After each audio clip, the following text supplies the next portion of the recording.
Greetings! Welcome back to Nanaya's Spirit Medicine. I am Nanaya, your host this evening.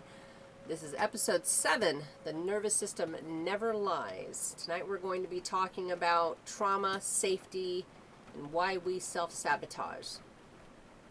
Last week we spoke about addiction, and not just to substances, but to stimulation, to chaos, to validation, to drama, to thinking.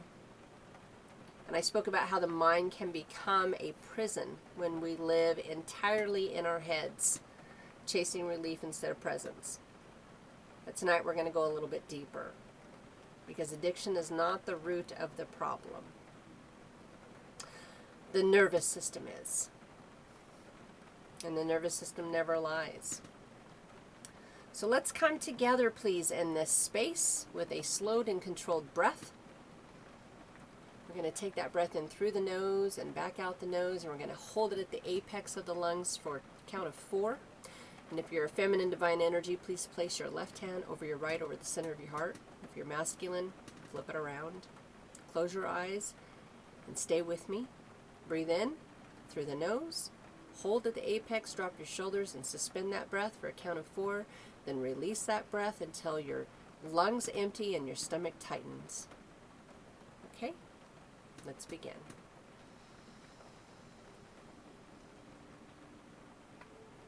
Drop your shoulders. Suspend.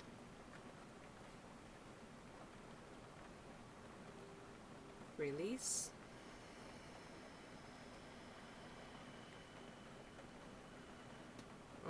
Good. Push that air all the way out. Now just normal, relaxed breathing, okay? I'd like you just to sit here with your eyes closed and listen to this message. You can keep your hands over your heart if you like. Rest them in your lap. Just be relaxed. You don't have to take notes. You don't have to do anything but just be present here, okay? So, you can meditate for years. Years and years and years and years. You can journal, you can do plant medicine, and read every spiritual book that's ever been written. But if your nervous system does not feel safe, it will override every belief you consciously hold on to. That's said for everyone. And this is where science and spirit meet together. Because your nervous system is the electrical wiring of your lived experience. It is not concerned with affirmations. It's not impressed by your positive thinking. It is scanning every room, every face, every tone of voice, every micro expression for one thing. Am I safe? This is not metaphorical either. This is biological. Deep inside the brain stem, below conscious thought, below identity, below personality, there are circuits designed for survival. Long before you formed opinions about yourself, long before you decided who you were, your nervous system was forming conclusions. And those conclusions were simple. Safe, not safe, that's it. One or the other. And when we talk about trauma, people often imagine something dramatic happening, such as war or abuse or catastrophic loss. But trauma is not the event that takes place. Trauma is what happens inside the nervous system when it cannot complete a stress response. When something overwhelming happens and you cannot fight, cannot flee, cannot process it, the body stores it. And stored survival energy does not disappear. And here's what happens. It becomes anxiety, chronic tension, overachievement, people-pleasing, or addiction, or self-sabotage. And we are not broken, my friends. We are patterned beings. And there is a framework called polyvagal theory, developed by a man named Stephen Porges. And that explains this beautifully. Without getting overly clinical here, It teaches that we have three primary stages. The first is ventral vagal, which is safety and connection. And the second is sympathetic, which is fight or flight. And the third is dorsal vagal, which is freeze or collapse.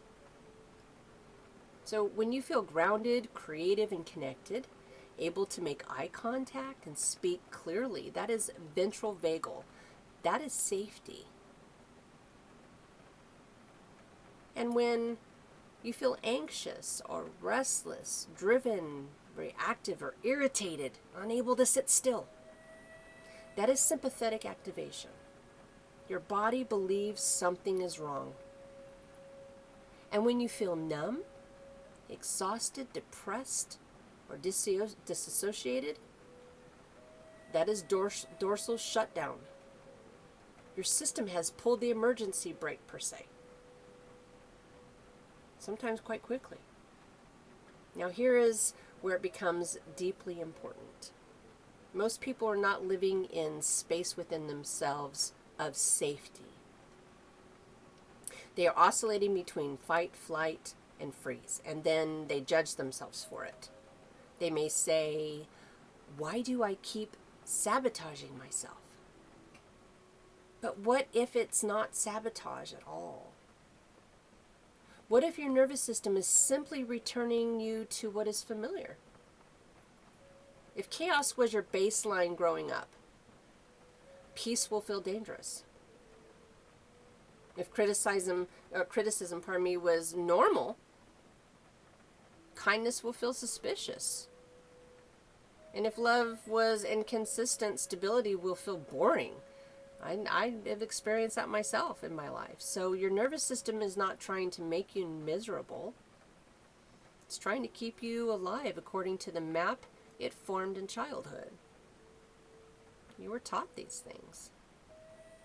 And this is why people leave healthy relationships and run back to intensity. Why they start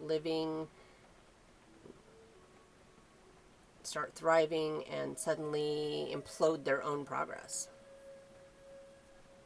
Or why people say they want calm, but create storms in their life.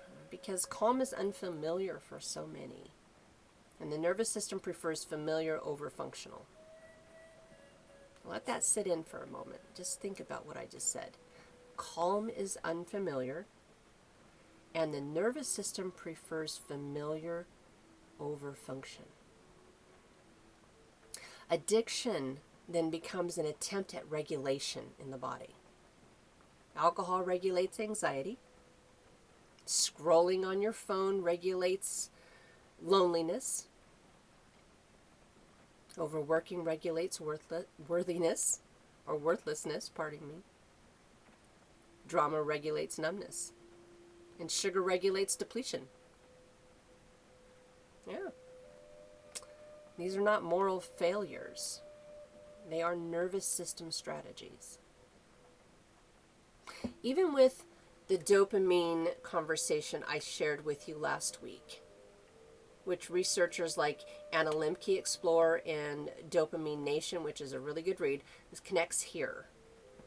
When we spike dopamine repeatedly, the brain compensates by lowering baseline levels, which means over time we feel less joy, less motivation, less satisfaction. But underneath the dopamine imbalance is often a dysregulated nervous system looking for relief. Relief is not the same as safety. Relief is a temporary discharge. Safety is sustained regulation. And most people have never actually felt sustained regulation. They have felt distraction, intensity, and collapse. But safety? Not much. True embodiment safety? That is foreign territory for many. This is why thinking does not heal trauma. You cannot cognitively convince your nervous system that it is safe. Safety is a felt experience. It lives in the body. It shows up as a slower breath, relaxed jaw, softened belly, steady eye contact, ability to pause before reacting. Yeah.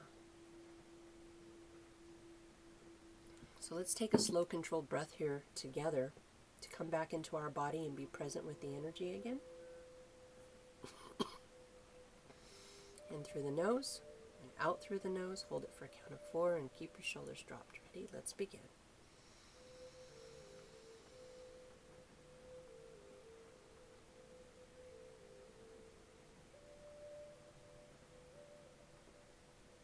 Release. Good. Because you cannot access that state or feeling through force. You can only access it through repetition. Micro moments of safety over and over again. This is where embodiment becomes sacred. Breath work is not a spiritual performance, my friends. It is a vagal toning. Just like cold exposure is not disciplined theater, it is resilience training. Slow movement is not laziness, it's nervous system repair. Safe touch is not indulgence, it's co-regulation. And the body learns through experience. And if you want to stop self-sabotaging, do not ask, what is wrong with me? Instead, ask, what does my nervous system believe is happening right now?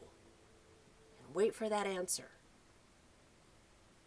So if you're about to send that reactive text to somebody that's upset you, please just pause for a moment and take a breath. If you're about to binge on food you shouldn't have, or if you're about to walk away from something good, just pause. Come into that space of breath for yourself. Then notice the sensation you're having in your body. How does that breath feel going through your nostrils? How does that relaxed feeling with your shoulders travel through the body? Is your chest tight? Is your throat constricted? Is your stomach clenched? That sensation is information. It's very important. And instead of overriding it, sit with it for a moment. This is where the true healing begins. Not in grand awakenings, okay, but in tolerating discomfort without escaping it. Sensation in the body is very important. It's staying when your system wants to run, or using controlled breathing when your system wants to numb itself. It's hard, but this is training. And over time, the nervous system updates itself and becomes regulated. It learns that this moment is not the past. This silence is not abandonment. This disagreement is not danger, and this success is not a threat. And then slowly, self-sabotage decreases, not because you forced yourself to behave differently, but because your system no longer perceives growth as unsafe. That is the real work manifesting within you. It's not transistence, but integration. In my first 3 episodes, we talked about the call, about the shadow, then about integration, which brings us to tonight's discussion. So revisit these episodes because they're working in correlation together to bring you presence and into that space of embodiment, into that space of understanding sensation. And the nervous system never lies. But it can learn, and when it learns safety, Your entire life reorganizes itself, and not from head down, but from the body up. So please, my friends, be gentle with yourself and remember, this is the most wonderful experience called life, and it is up to you how you experience this journey. Please be well. Blessings to you all. And I thank you for joining me this evening, and I send you all my love. Good night.